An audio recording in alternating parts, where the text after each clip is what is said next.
SolveYourTech.com, your source for how-to guides and tutorials. Welcome to our video about how to turn off iPhone from settings in iOS 17. If this guide helps you out, then please consider subscribing and liking this video. While you might not often need to turn off your iPhone, it is something that can come up from time to time.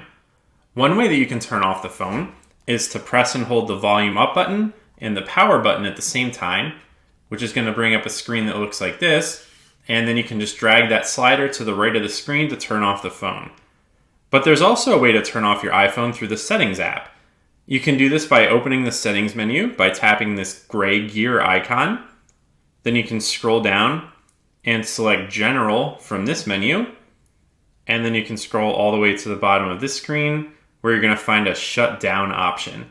Now you can just tap that button, which is going to bring up the screen with the slider that you need to drag. So just drag that slider to the right, and that's going to turn off your phone. Note that this can take a few seconds, so you're just going to want to wait a little bit until the phone has turned off completely.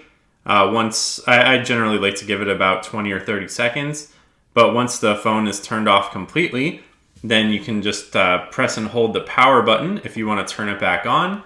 So you're going to press that and keep holding it until you see the white Apple logo appear on the screen, and then you can let go of the power button and the phone is going to continue restarting.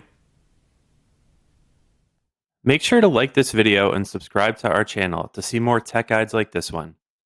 For additional information on this topic and to read the entire article, click the link in the description to visit solveyourtech.com.